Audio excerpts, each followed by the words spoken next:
अस्सलाम वालेकुम गाइस, कैसे हैं सब लोग। उम्मीद करता हूँ सब लोग खैरियत से होंगे।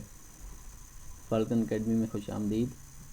आज हम पढ़ेंगे ऑर्गेनाइजेशनल बिहेवियर MGT 502 का लेक्चर नंबर 4।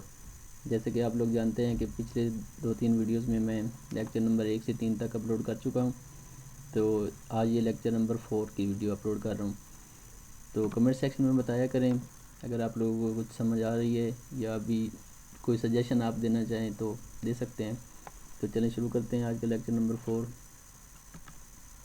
लेक्चर नंबर 3 में हमने क्या पढ़ा था कि व्हाट इज़ ऑर्गेनाइजेशन, कि ऑर्गेनाइजेशन क्या होती है।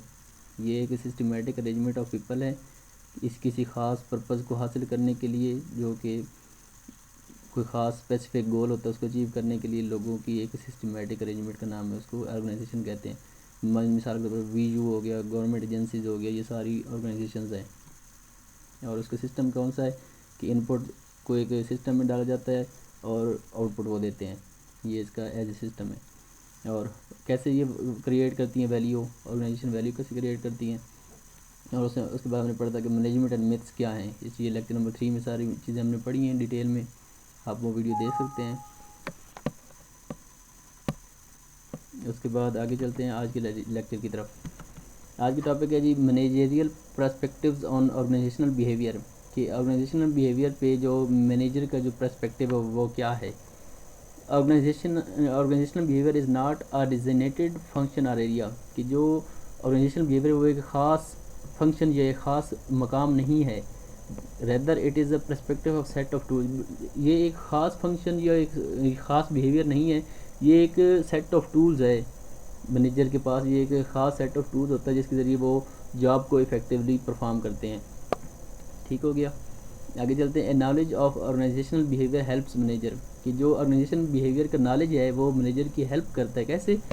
Better understand the behaviour of them, जो उसके इर्द गिर्द लोग होते हैं उनके बिहेवियर को समझने में मदद करता है।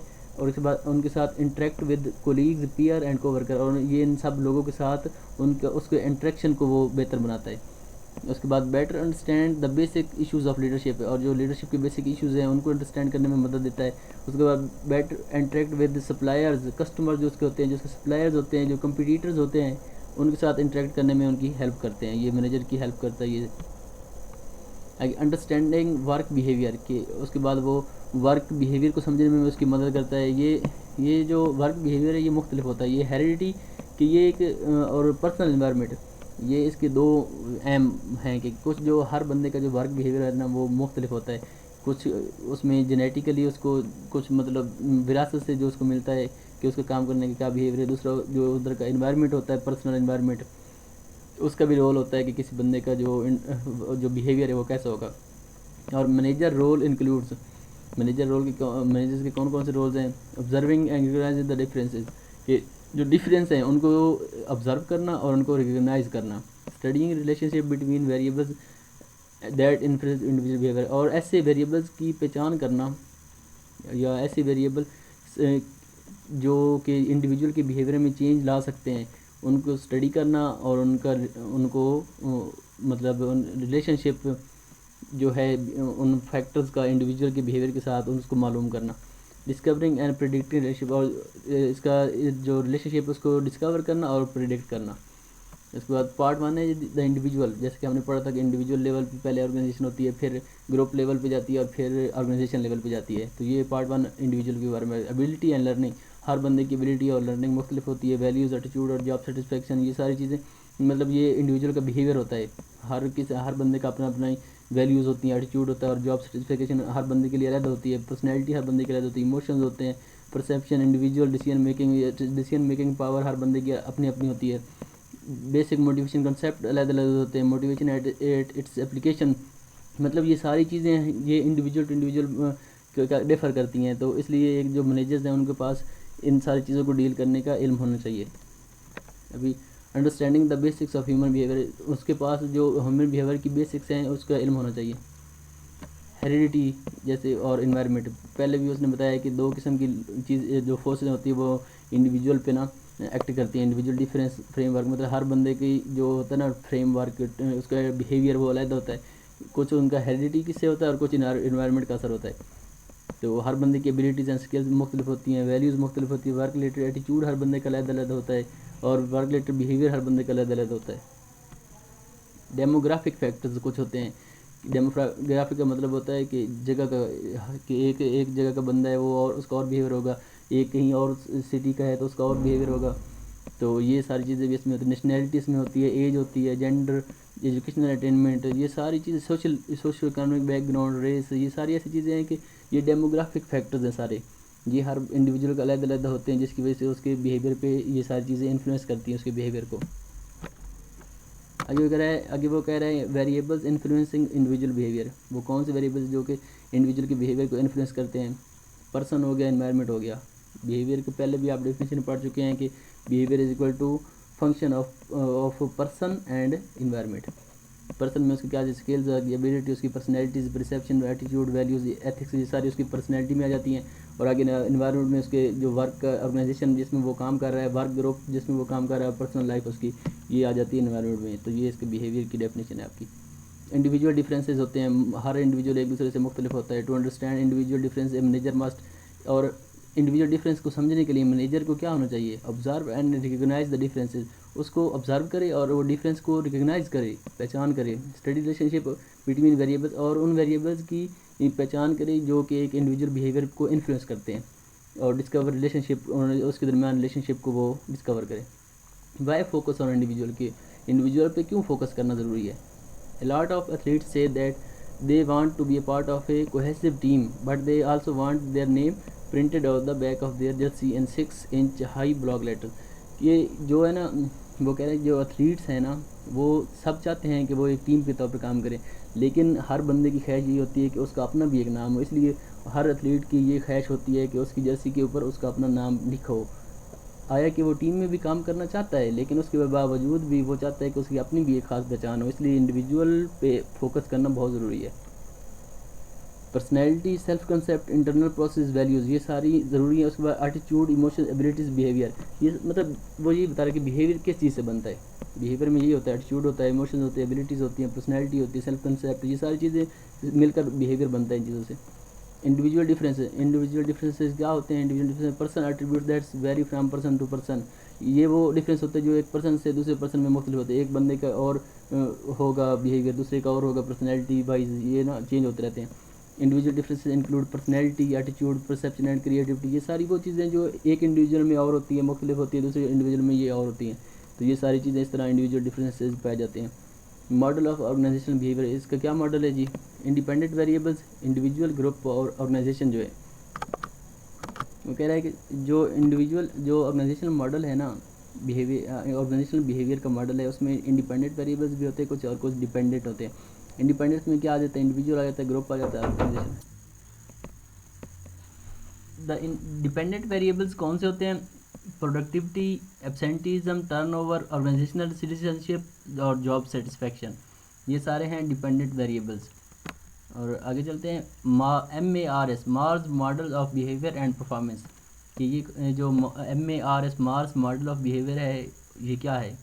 इसमें ये कि वो इंडिविजुअल को ले रहा है, इंडिविजुअल बिहेवियर एंड परफॉर्मेंस, ये किस पे डिपेंड करती है? ये उसकी मोटिवेशन और एबिलिटी, कि उसके में काम करने की जो एबिलिटी है उसकी, और उसमें जितनी मोटिवेशन है काम करने की, इन दोनों चीज़ों पे ये डिपेंड करता है इंडिविजुअल का बिहेवियर। और उस पर ये बाहर से फैक्टर्स भी असरअंदाज हो रहे होते हैं, जैसे ये सिचुएशनल फैक्टर हैं और रोल परसेप्शन है, ये फैक्टर भी इस पर असरअंदाज होते हैं। और एम्प्लॉय एबिलिटी, कि एम्प्लॉय की जो एबिलिटी होती है, natural aptitudes and learned capabilities required to successful complete a task, के जो नेचुरल कुछ होती हैं एबिलिटीज़ बंदे के अंदर ना, एम्प्लॉय के अंदर कुछ नेचुरल एबिलिटीज़ होते हैं, कुछ वो लर्न करता है, सीखता है किसी भी टास्क को कंप्लीट करने के लिए, कुछ उसके अंदर जो वो उसकी अपनी एबिलिटीज़ होती है, कुछ वो सीखता है, लर्न करता है कैपेबिलिटीज़ को। और कम्पिटेंसीज़ क्या होती है? पर्सनल कैरेक्टरिस्टिक्स, एक जो बंदे की खसूसियात, पर्सनल खसूसियात that leads to superior performance, जो कि अच्छी परफॉर्मेंस की तरफ उसको लीड करती हैं, वो उसकी कम्पिटेंसीज़ कहलाती हैं। आगे पर्सन क्या है जी? Job matching person, job matching, select qualified person people, कि आपने जो जॉब के लिए ना एक क्वालिफाइड पर्सन को सिलेक्ट करना है, डेवलप एम्प्लॉय एबिलिटी, उसके अंदर एम्प्लॉय की एबिलिटीज़ आपने डेवलप करनी है थ्रू ट्रेनिंग के ज़रिए। और redesign job to fit person existent abilities, और जो उस बंदे के अंदर ऑलरेडी एबिलिटीज़ पाई जाती हैं उनके अंदर आपने अपनी जॉब को फिट करना है। ये उसने पूरा मॉडल बनाया हुआ है कि ये उसका मॉडल है, ये पर्सन को उसने रखा है, इसको ये उसकी परफॉर्मेंस पे भी उसका एटीट्यूड और उसकी जो मोटिवेशन है, ये वही पीछे वाला मॉडल है, उस पर ये बाहर से 2 फैक्टर असरअंदाज हो रहे हैं। आगे एम्प्लॉय रोल परसेप्शंस, कि जो एम्प्लॉय का रोल है वो क्या होता है जी, believes about what behaviour is required, कि टू अचीव द रिजल्ट, कि एक रिज़ल्ट हासिल करने के लिए आपको कौन सा बिहेवियर रिक्वायर्ड है, इसकी आपको अंडरस्टैंडिंग होनी चाहिए। Understanding what takes to perform, कि आपको इस चीज़ की अंडरस्टैंडिंग हो कि आपने क्या काम करना है। Understanding relative importance of task, और उसकी जो रिलेटिव इंपॉर्टेंस है टास्क की वो भी आपको पता हो। उसके बाद understanding preferred behaviours to accomplish task, और कि आपकी जो अंडरस्टैंडिंग जो प्रेफरेबल थिंग्स हैं उनके रिलेटेड जो आपके बिहेवियर है वो भी आपको मतलब उसकी अंडरस्टैंडिंग आपको होनी चाहिए।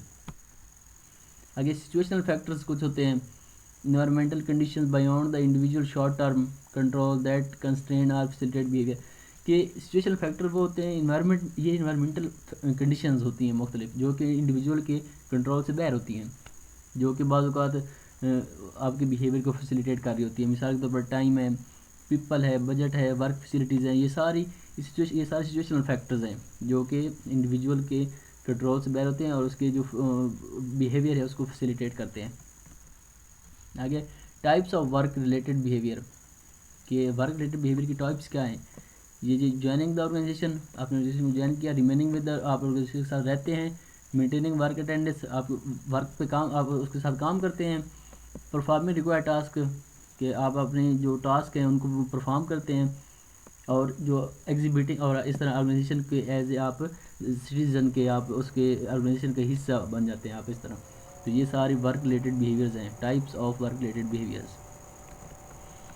परफॉर्मेंस क्या है जी, परफॉर्मेंस एबिलिटी है, ये एक परफॉर्मेंस में ये क्या है, ये एक एबिलिटी है।